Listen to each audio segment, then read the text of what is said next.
Alrighty. Hello, everyone. I'm David Moyer, and today I'll be introducing our next speaker, Mr. Kieran Kelly. Kieran is the chairman of Oceans Integrity, a company all the way 10,000 miles away in Jakarta, Indonesia, which actively employs local fishermen in decimated fishing villages to, while they're pulling their nets and harvesting fish, they're also collecting microplastics in the ocean. Now, Oceans Integrity will quantify that weight and find alternate purposes for those microplastics. So without further ado, let's let this Viking, someone who's been at sea all his life in the commercial fishing industry, now turned harvesting microplastics, take it away. Thank you very much, David. A little bit about myself. I grew up on the south coast of Ireland, a little fishing village called Helvig. My family were involved in the fishing industry going back for about 7 generations. I emigrated to the United States in the 90s because, again, our waters had been decimated because of overfishing. A massive foreign fleet that operated in our waters for years pretty much wiped whatever marine life we had. After arriving in the US, one of the things I noticed quickly after coming to the US was there was plastic in the ocean in the US as well. It was something that I thought was just a problem that we had in my country. But again, like when I came to the US, I saw it was here as well. I opened my first fishing company in the US in Gloucester, Massachusetts, shortly after arriving in the US. I lived the American dream, I guess.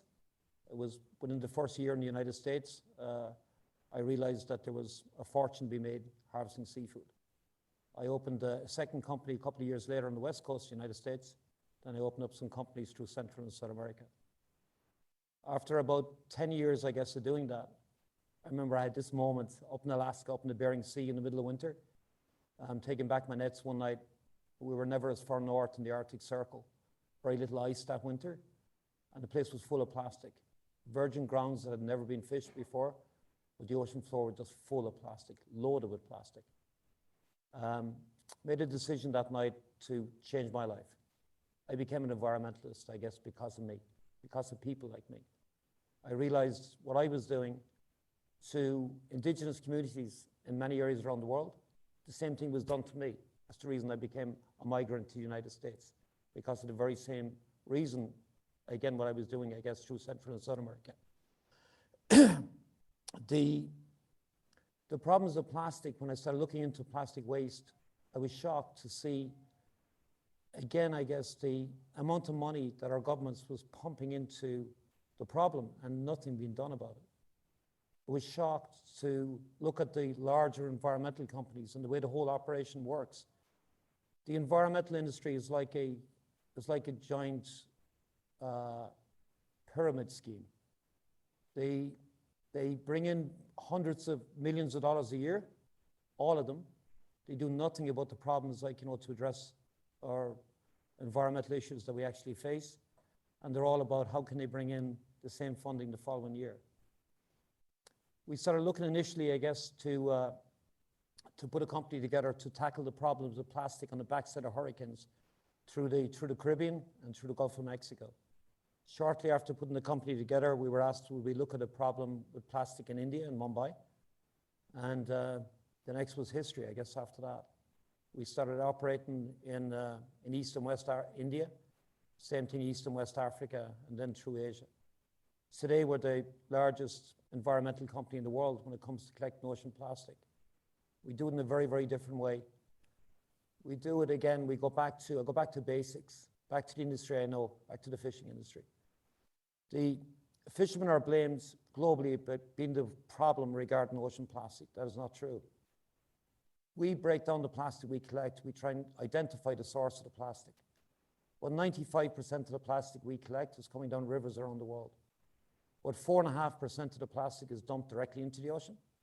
Again, close to major cities around the world. About 0.5% is being dumped by the maritime industry, being the oil industry, fishing, commercial shipping, and the likes. The problems with that when it gets into the ocean is mind-boggling. We see entire areas now, you hear all these one-liners, and there'd be more fish in the ocean than plastic, or more plastic than fish by 2050. That's after happening in many areas around the world already. The problems with that, of course, is unreal. What it's causing is mass migration. People are migrating because of plastic waste. There's more people migrating at the moment because of plastic waste than what they are because of conflicts around the world. We look at migration, we think of conflicts in Syria, or Ukraine, or whatever it is. Nobody thinks about what plastic is actually doing. Nobody thinks about the poverty that plastic is actually putting in these communities. Why entire communities have to leave. And when they leave, they arrive inside a major city, and they have no homes, they have no shoes on their feet, they can't get a job. All they have is for the most part, is their family unit, which falls apart pretty quickly after that. So we looked at, again, how can we collect plastic and collect it in a way that's going to make a difference. Our goal with ocean integrity is to exceed at least 1 million tons of plastic a year. That's a figure we think we can do quite easily. But we do it there with businesses. We look at empowering businesses. We don't look at beating up businesses. I don't agree for a minute that Coca-Cola or Pepsi or any of these companies are responsible for plastic waste in our ocean. We read all the time where people will say, environmentalists like myself, again, they say that these companies are all bad. That's not true. You buy a bottle of Coca-Cola or Pepsi or whatever the drink may be, you're buying the bottle as well as what's in the bottle. You're responsible to take care of the bottle after that. To beat these companies up because one of their bottles ends up in the ocean, I think we need to look in the mirror instead of beating these companies up. So we look at how we can actually empower corporations, at the same time empower indigenous people around the world. So for instance, we work with some large companies, for every 1,000 ton of plastic that they want to collect, a corporation, we put 20 indigenous fishing families, we put them to work. We get them to collect 1 ton of plastic a week for 50 weeks to get to 1,000 ton. We pass that on to a corporation. We pay the indigenous people that actually collect this plastic, where they were making $60 to $80 a month, now they can earn $800 a month. But there's conditions. Kids have to go to school. We have to see the attendance records. If the kids are not going to school, we kick them off the program. It's important, there to, again, I guess, to eliminate the problems, of pollution. We can't do that unless we reduce the problems, I guess, with poverty and everything else that's associated with that. The environmental world, I guess, is something that they miss out on. They spend billions and billions of dollars, but nobody really addresses the problems. Definitely nobody addresses the social problems that surrounding plastic. But none of them also, I guess, their touch on the problems like with plastic itself. Plastic is probably one of the greatest things we ever invented. Again, which is a crazy thing for a person like me to say. I fight plastic every day of the week collecting it. We collect thousands of tons of plastic on a regular basis. But again, plastic has a massive part to play in fighting climate change. Again, to eliminate plastic overnight, or people call to eliminate plastic, it's crazy, it's ludicrous. Again, it's low carbon footprint compared to any form of packaging. I see in Ireland, again, the country of my birth, they eliminated plastic packaging. One of the first countries in the world to do it. Their carbon footprint exploded in the first year. They went from plastic to paper. The carbon footprint of paper is 4.5 times higher than plastic. So is it a solution? It's not. Again, the problems with plastic waste is something really simple. We just need to have better infrastructure in place globally to handle that. If we don't have that, here lies the problem. The likes of these here, again, just showing about, different things. We started to build homes, again, with plastic bricks.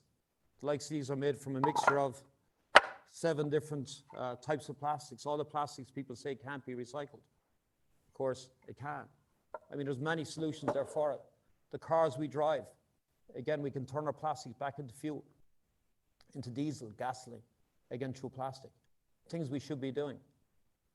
People speak about, EVs are the way forward. Of course, it's part of the solution. But can we go down that road completely? And the answer is no. Again, I see it in West Africa. You see it in Congo. I see it in many of these other countries. You see the way people are being exploited. Again, for us to feel good about driving around an electrical car. Are we doing the right thing or not? We need to know, again, where the materials are coming from that we're using on a daily basis. Everything sounds great. In an ideal world, I mean, it's perfect, right? We drive this nice, clean car around, but look at what's happening. Look at the exploitation, modern day slavery. Look what's going on.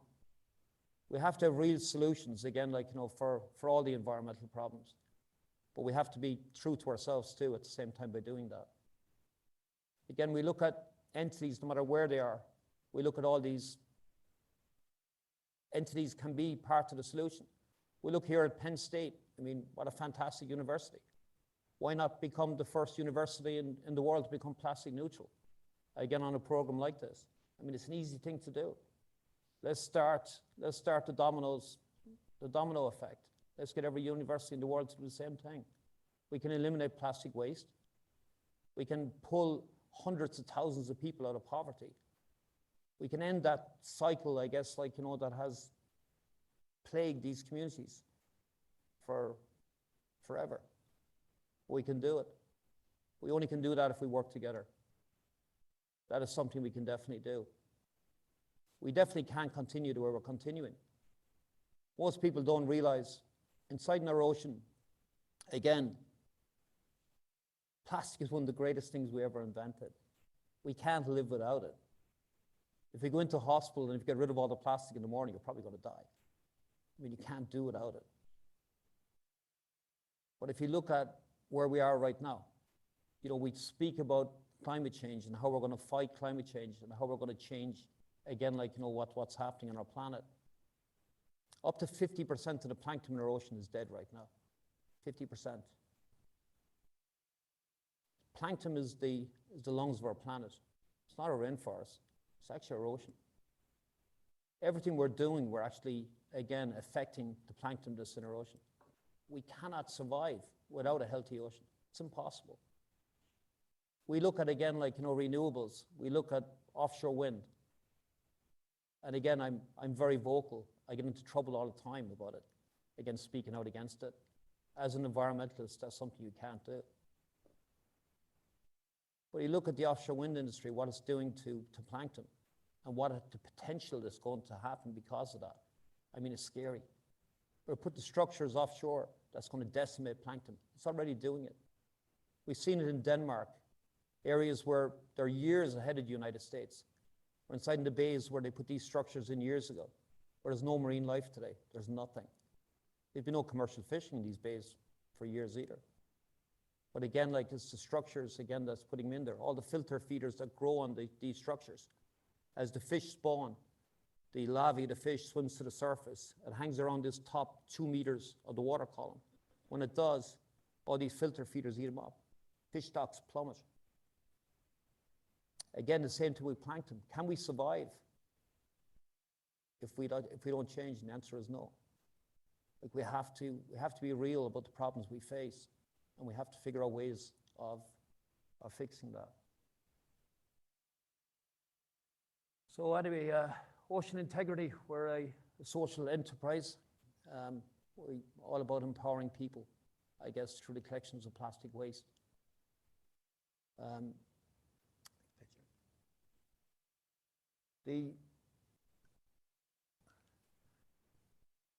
Again, if you look at what we're told, again, like, we've measured as an environmental world, we've measured plastic waste going into our ocean every year.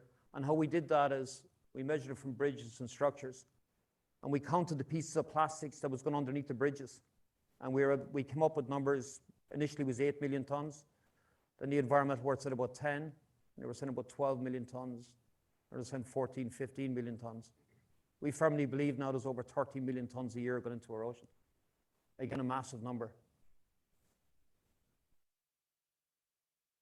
Our goal is to extract over 1 million tons of that a year. We believe that's a figure we can easily do.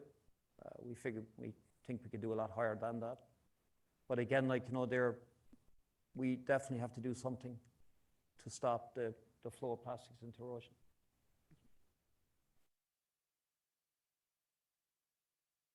Ocean integrity, again, like I said, our primary goal when we put the organization together was to collect plastic waste inside the ocean.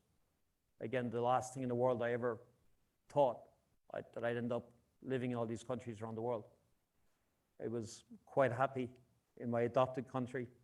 Very simple life, not a complicated life. And now I live overseas for the most part.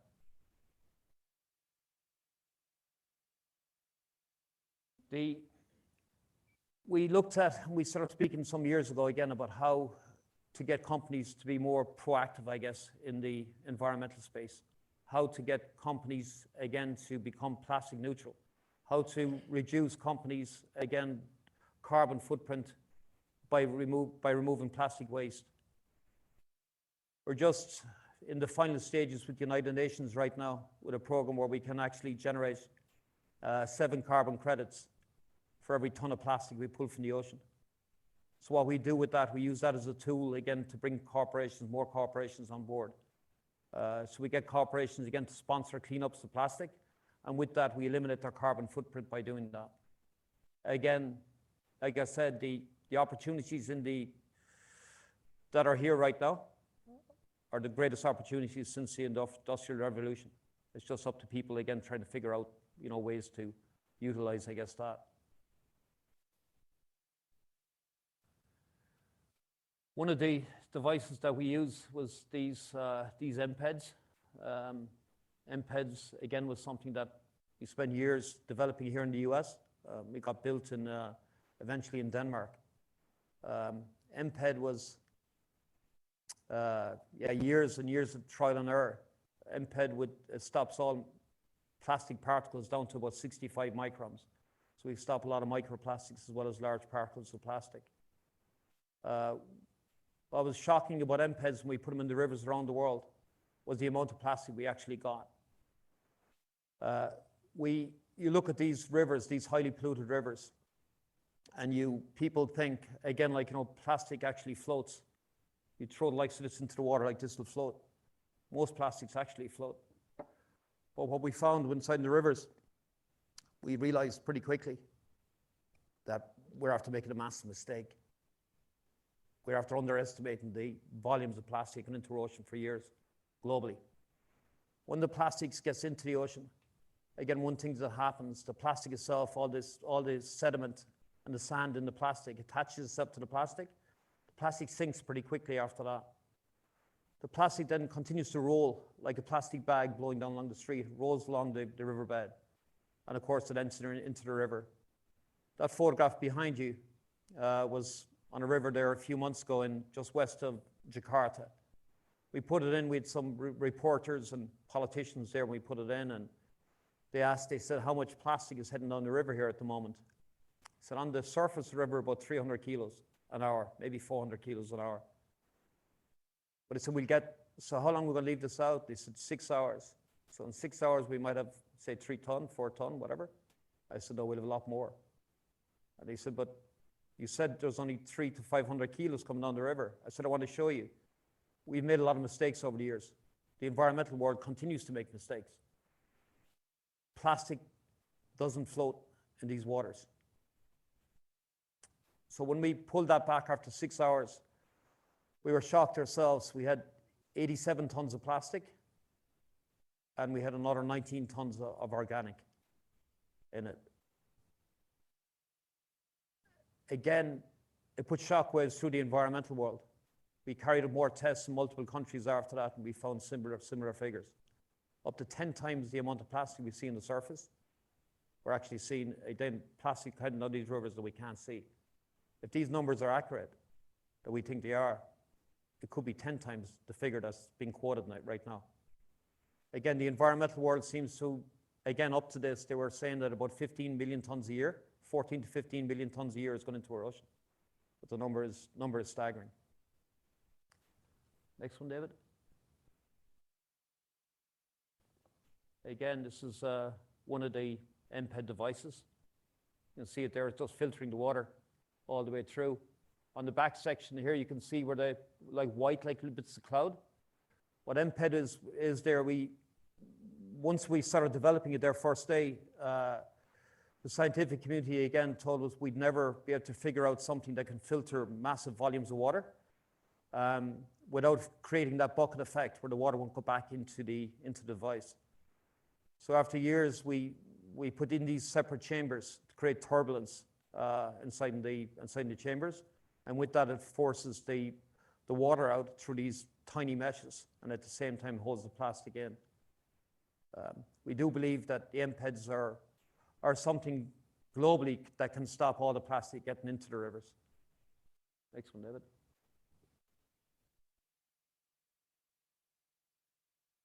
Again, that's something we spoke to earlier on, again, about the problems of plankton, again, and the problems we face. The single biggest threat to our planet right now, again, there is not conflict around the world.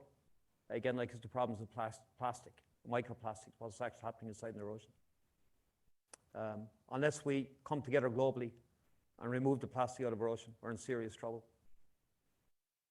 But regarding all the negative sides of that, on a positive side, the plastic itself can be collected.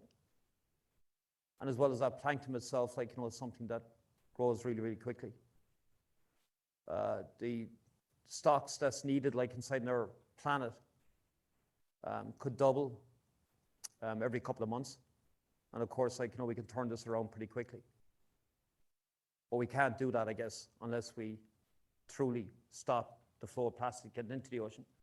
We change and stop using some of the chemicals we're using now, and just change everything, I guess, for the future of our planet.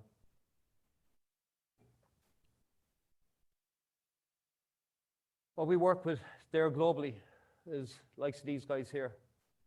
Again, I grew up in Ireland, like I said. When I immigrated to the United States, I had very little money to my name.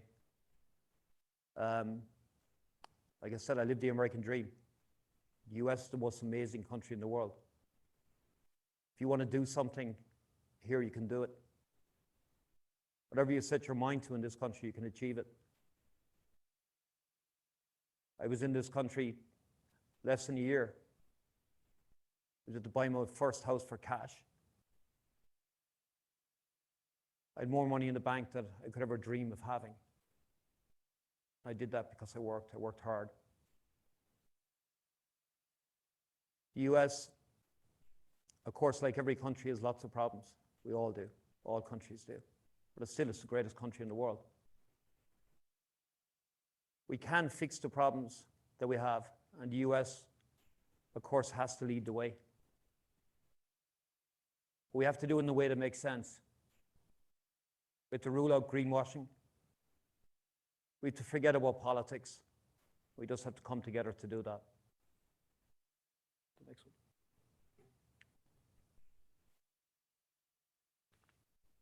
We collect all our plastic again under a program called the Blue Ocean Program. With that, again, some of my colleagues, I guess, in the environmental world, that take part, I guess, in the collections of plastic. For the most part, they collect plastic and they landfill plastic, or they burn plastic there shortly afterward, or they dump it back in the river if they can make any type of financial return on plastic. Ourselves, we do something very, very different. Under the Blue Ocean Program, we make sure that 100% of the plastic we collected is recycled, and it does something, again, to empower the people that actually collects that. We don't landfill plastic, we don't burn plastic, and of course, like I said, we recycle 100%. One of the things you'd actually say, people say that plastics, again, can't be recycled. Not all plastics, that's not true. Some plastics are more difficult to recycle than others, but all of it can definitely be recycled.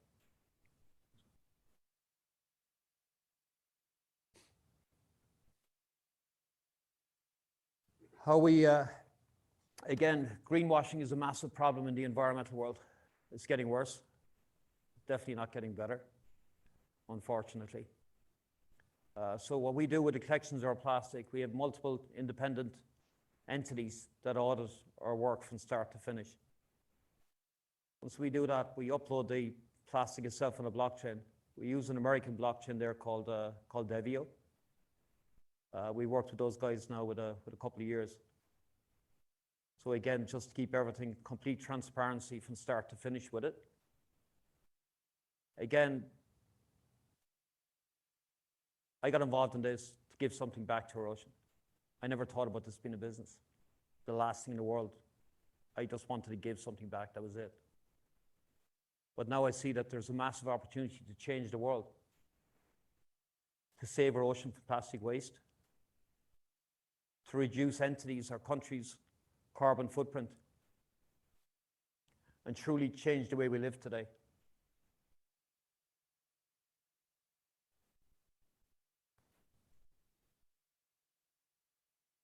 One of the things we do with some of the corporations, again, we, through, say, the hotel industry or different companies, can be coffee shops, can be bar, restaurants, whatever.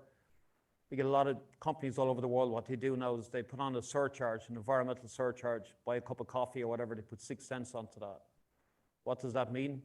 6 cents pulls the equivalent weight of 10 plastic bottles there from the ocean somewhere around the world. The companies, what do the companies get for that? Of course, the companies, we can tick all their ESG boxes with that. But of course, the companies don't pay for it. Their customers pay for it. It's something very easy for the corporations to put their head around, and it's something that works. We started working there with one particular logistics company, a great company here actually in Pennsylvania, Logistics Plus.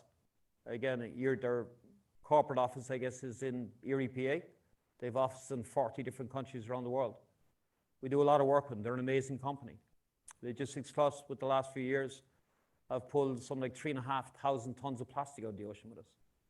Again, by doing the same thing. Again, looking at ways to put surcharges on some of the work they're doing. And it's something that works. We do think, like, with a program like this, with the likes of the hotel industry, we look at the big hotel chains, where the hotel chains themselves, we can retrieve 6,000 to 7,000 tons of plastic every month through the hotel chains with the likes of that. So if you take even that 5,000 tons of plastic with some of the larger companies, what does that mean for a corporation? Well, there's 5,000 tons of plastic removed. They have 100 people, families, again around the world, that are taking part, getting $800 a month by putting plastic in the ocean. They can reduce their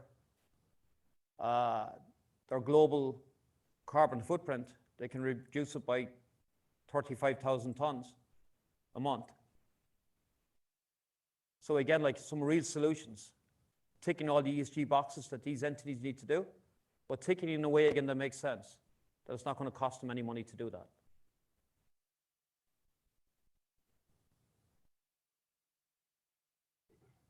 Yeah, some of the ways that we do the offsetting, again, for these corporations. Again, it's expensive to collect plastic. We look at the collections, the initial thing, but that for us, it costs us 20 cents onto the indigenous fishermen for a kilo to collect the plastic. Then we have to we separate the plastic, we bring it to the warehouse. That another 18 cents disappears, I guess, doing that. Then through the blockchain and verification and stuff that's there, but another 6.5 cents. Then between taxes and so on and so forth, we work on ourselves in about a 6% margin. We work on very, very low margins, but it's something that works. Next one there.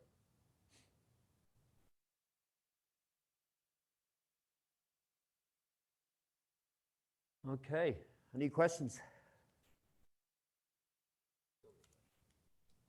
Go ahead.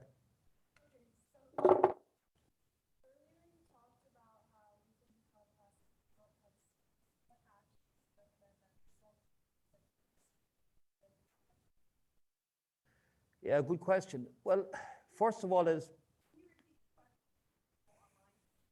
you want to repeat it there, David? Yep. So the question asked was, what actions can small communities like ours here at Penn State do to continue making progress in the right direction? Yeah, great question. Well, look at Penn State, right? It's a massive university. And you look at, again, the numbers of students that are here. The difference what Penn State could do, we could actually lead the way. And look at what that's going to do there throughout the United States, again, with all the schools and universities. By, again, auditing and trying to figure out what is the plastic footprint of Penn State, I mean, it wouldn't be that hard to do. It'd be an interesting program to get a bunch of you guys, I guess, involved in that and to figure out, like, what is the plastic footprint? Look at it from the AstroTurf, look at it from the seatings, the stadiums, the schools, everything here in front of us. I mean, look all around you. I mean, there's lots of plastic.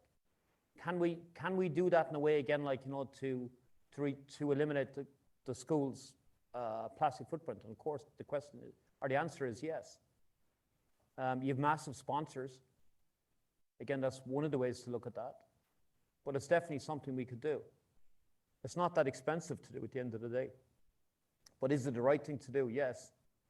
Wouldn't it be really amazing for Penn State change the way that we do things? Change it globally, not alone the United States. Get this to happen all over the world. I mean, that is a real way to actually eliminate this plastic.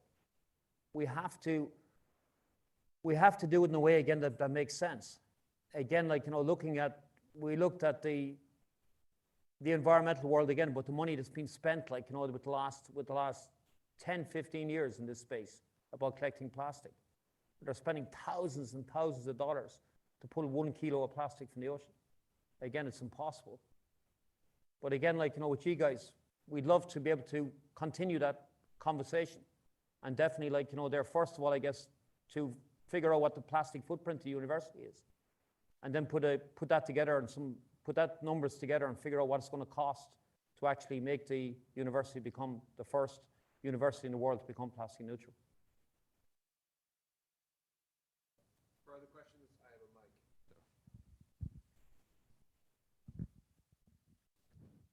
Thank you. Great talk. I was wondering about the scalability of your product, and if you had enough funding so that you could put your technology, your filtration technology, and also the technology that you use to get plastics out of the rivers and oceans, what would be the bottlenecks if you had, infinite funding? What would be the bottleneck for your company? None whatsoever. Again, plastic waste is, I look at it, again, in a very, very different way, I guess, than the average environmentalist. I'm not a typical environmentalist. I look at ways, again, like, through the industry I came from. Sorry, I must get some water. I was one of the best people in the world at pulling stuff from the ocean for years. That was seafood, fish, because that's the reason I became an environmentalist.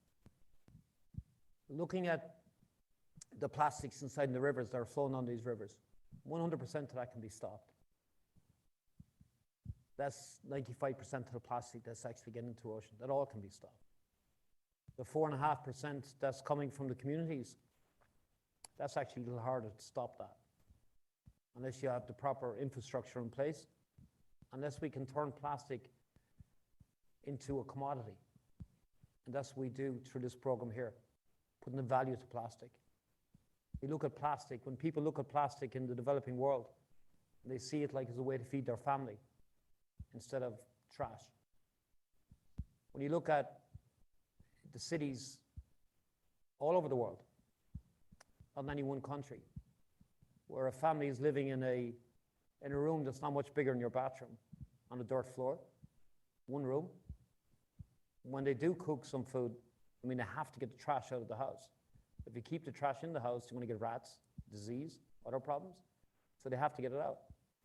Unfortunately, of course, the only way that you usually can do that is chuck it into a river, get it away from the house as quickly as possible. So infrastructure, of course, like, is something that is badly needed. We need our governments to I guess, like, there it's either invest in infrastructure or try and help in some way, I guess, regarding that. Again, we have never looked since we started for government funding. To be honest about it, I don't like politicians.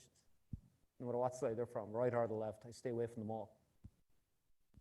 We try and look at everything in a practical way. And again, like, we look at plastic the same way. The retrievals of plastics, 100% of plastics can be stopped. Definitely in the rivers, of course, which is the main source of that. Everything else after that will fall into place.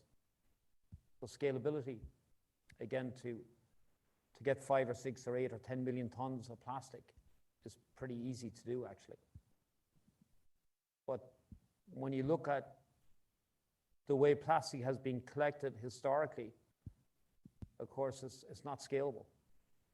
The money that's been spent is crazy.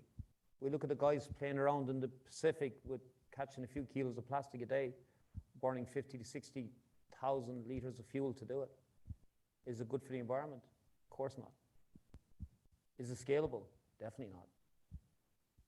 Spending $1.8 million to collect 1 ton of plastic is definitely never going to work.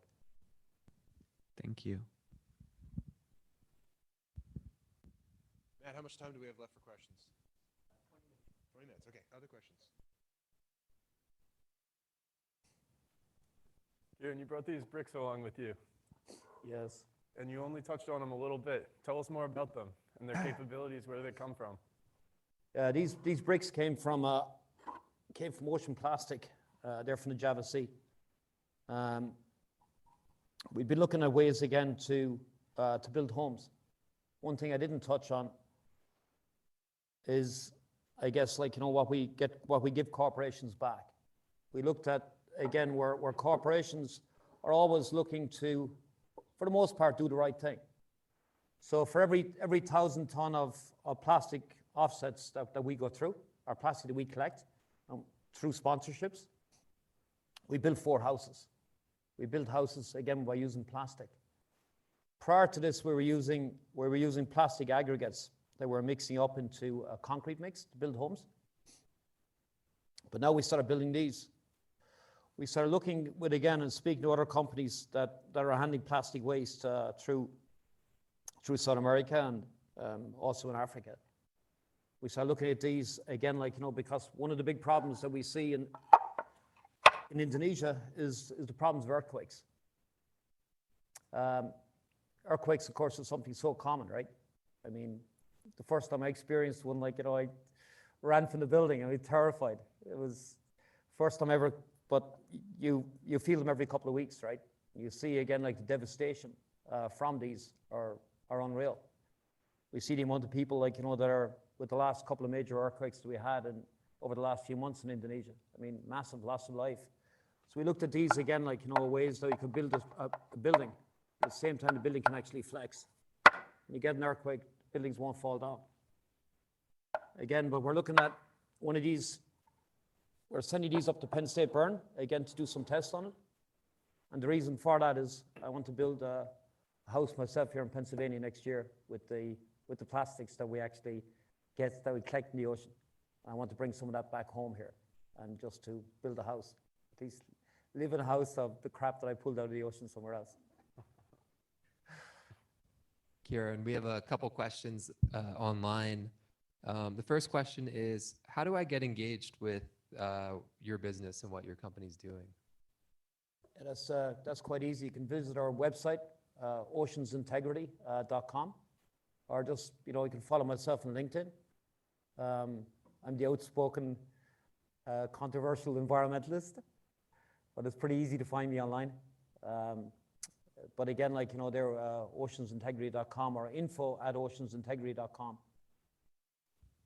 Thank you. The second question, is there something I can start doing in my local community to raise awareness about this need? 100%. Get a coffee shop, get your local coffee shop, get your local business, whatever they are, get them to take part in our program, under the Blue Ocean program. Again, it'll empower your business. If your businesses do the right thing. Again, who can't afford to put 6 cents on a cup of coffee? Or a meal, or a hotel room, or whatever it may be. But look at the impact that's going to have there globally.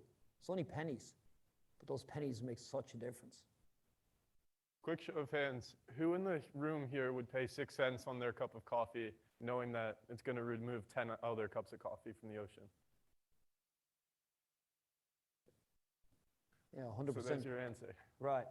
Yeah, and like that's the solution.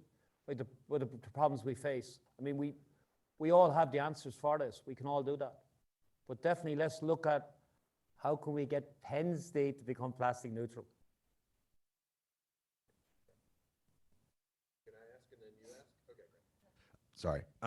2 things. One is, can you quickly define plastic neutrality just for all of us in the room? And then 2, the second question being, CO2 versus plastic in the environment. I hear a lot about people pushing back against pyrolysis or burning plastics, thoughtfully. I'm curious about why you have the stance of we should use it as a fuel first. Yeah, yeah, good question. First of all, I guess I'll touch on the paralysis. Paralysis technologies, again, I see have a very important role to play. I see a lot of people, they bash the technology without actually understanding it, right? We're sitting globally on, again, mind-boggling volumes of plastic, hundreds of millions of tons of plastic. So to use that through paralysis, I mean, it makes sense. The technologies themselves today have zero emissions. So again, you can produce the cleanest fuel in the world. Through paralysis, you can produce diesel and gasoline that's cleaner than any of the petrochemical companies can. Again, you can put that oils, those plastics, back into an oil, back into a plastic again, or to run our vehicles. I mean, again, it's a real solution. Can we get rid of fossil fuels overnight? And the answer is no. Whether we like it or not, I mean, we can't get rid of it. We're not there yet. Will we in time? Of course. We're a long ways away from it. So again, paralysis is something very, very important, I think, as a tool to actually use that. We kind of look at it in a different way ourselves. We look at home building.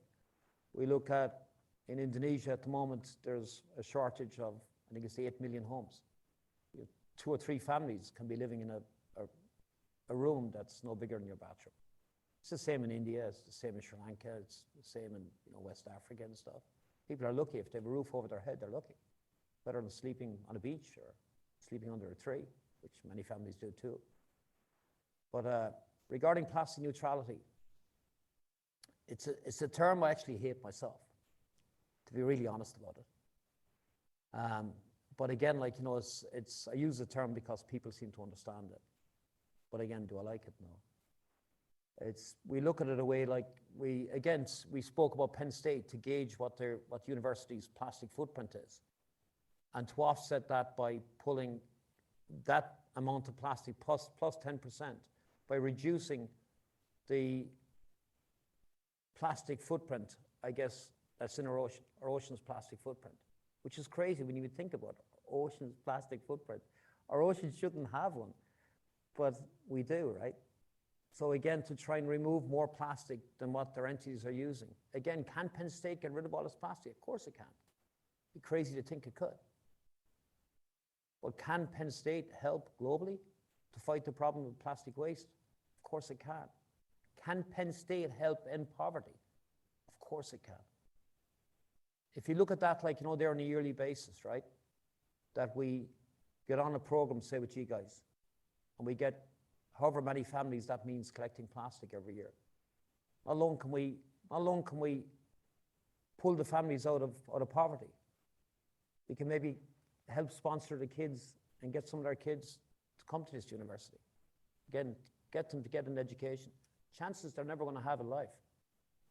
I mean, the best hope they have in lots of these villages that they marry, young girl, that she marries somebody that will take care of her. Poverty, there's no way to escape poverty. I mean, it's impossible. You have to see it, you have to live it, you have to understand it. I'm a pretty tough guy. I boxed all through school, played rugby. I go toe to toe with the biggest person on this planet. But I left these villages on a regular basis in tears, broken down. I felt at times I'm going to have a nervous breakdown, just looking at how bad, again, that you see the problems in these villages. I thought I knew poverty. I thought I understood that. I came from Ireland as a kid, and again, times were tough. I mean, times were tough growing up. I mean, really, really tough. But I didn't understand how bad it was till you see the way some of these people are actually living. You see families trying to live on $2 or $3 a day. When you see families that are so desperate, they start to sell things they have. Often that's their kids. You know, we can help and we can stop that. We can do it again by fixing the environmental problems that we face, at the same time dragging these people out of poverty. We can definitely do that.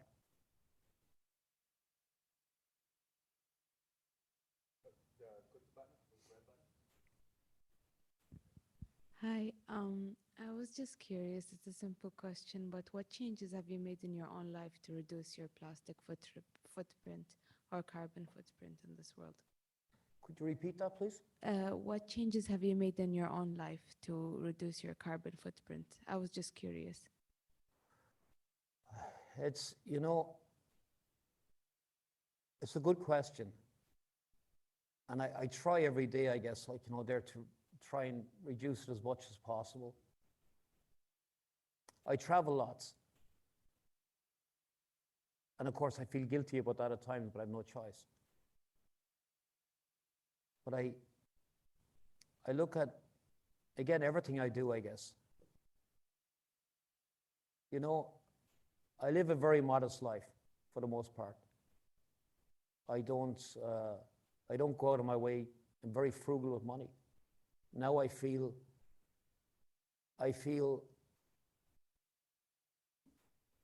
ashamed at times to spend money when I see people that have none. It's,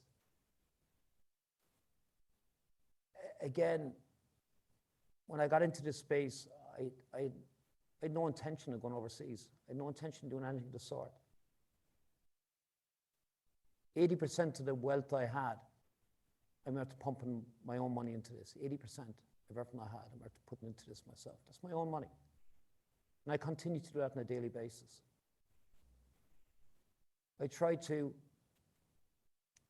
Everything I try and do now, I try to do it in a way that's actually going to empower, I guess, the people that are affected the most by that. I try not to take trips where I don't have to. Regarding plastic, there's no way for me really to reduce it. Again, people at times, I was doing a webinar a few months ago, and people made a comment at a plastic bottle of water in front of me. And they said, "You're an environmentalist speaking about plastic, but you're holding a plastic bottle of water." I said, "Okay." I said, "Please come to this country. Spend a couple of months here. If you want to put a plastic bottle of water in front of you, how many times are you going to end up in a hospital? Again, because of the water."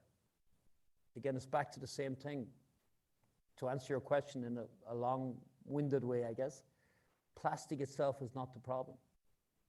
If we're using plastic, to reduce your plastic at times and use something instead of that, sometimes can be actually more harming for the environment. But if you use plastic, to make sure that the plastic itself is going to be recycled, or it's going to end up going the right route with that. I think that's the most important thing.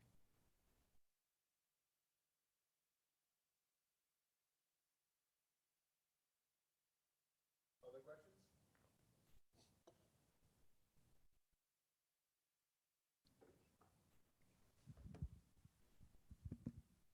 Hi. I saw an article over the past few months where there was some research around a worm that has a specific type of saliva that breaks down plastic. Do you all have any research and development around any innovation or, opportunity in regard to that? Yeah, I read the article myself, and it's, I thought it was, again, kind of silly in many ways, right? It's good quality plastic. The plastic actually, that the worm would actually break down was PET plastic. PET plastic is this here, right? Again, easy to recycle, easy to handle. So to get that plastic and break that plastic down and then produce more virgin plastic, I mean, is crazy. Good quality plastic that can create good jobs with people recycling it. But to actually do that to the plastic and then produce more virgin plastic, I mean, that's crazy. To recycle the likes of this plastic, Again, the carbon footprint to that, it's about 1/3, I guess, of compared to a virgin plastic. So again, like, it makes more sense to recycle than actually keep producing virgin plastic. So I taught myself looking at it, and I spoke to a lot of people there in the plastic industry and in the environmental world. I think we all agreed on the same thing. It sounds great. I mean, it's going to disappear. It's like, again, people constantly say about biodegradable plastics. You see countries like Australia that are very progressive and, they're very eco-friendly, I guess, for the most part, where they banned a lot of the biodegradable plastics. Again, like, people think that it's just going to disappear, right? It's gone. You're going to have no more issues with it. Nothing disappears. I mean, it'll break down, but what happens then, right? It just becomes another problem in our ocean, that's all.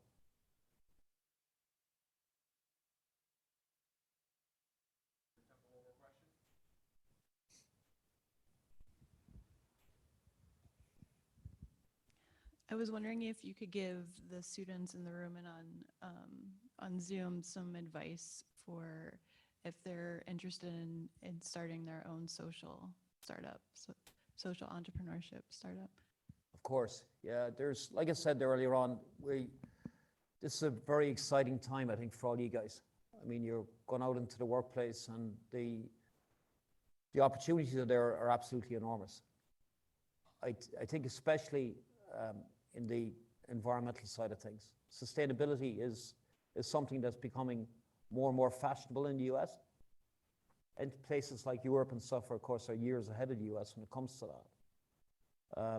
But you're going to see a big push, I guess, over the next couple of years, especially in the US. The opportunities are mind-boggling. The money they're speaking on about spending at the moment over the next couple of years is staggering. Between now and 2050, over $100 trillion are going to be pumped into the space. So lots of good jobs. Again, like, just figure out where exactly you want to go with that. Look at the ways, again, like, that you can figure out, like, ways that you can use plastics, again, to collect it, recycle it, whatever it may be. I mean, there's lots and lots of opportunities. We have, one of the things that we constantly do, we have lots of people now that come on the commission basis, again, pushing our plastic programs. Again, like, we pay commissions on that. The commissions we pay on it, we pay a massive commission. They're much bigger, way higher than our margins actually on this. And again, like, we have people now that are making 6 figures a year. Again, just selling our offsets. Again, it became a really good business for our people. We think ourselves the only way that we can expand there globally, continue to expand there globally, is to do this. We want to try and be in at least 30 countries by the end of the year and 100 countries by the end of next year. And the only way we can continue to do that, of course, like, there is get lots of talented, passionate people on board to do it.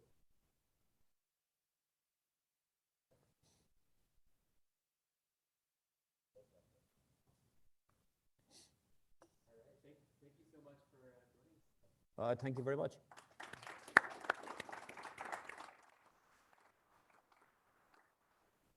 So are there places we can follow you, like on social media, aside from your website? Yeah, on LinkedIn, my own LinkedIn page is Captain Kieran Kelly on LinkedIn.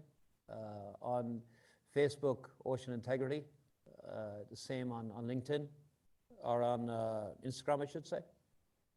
That's probably the 3 best platforms to get us on.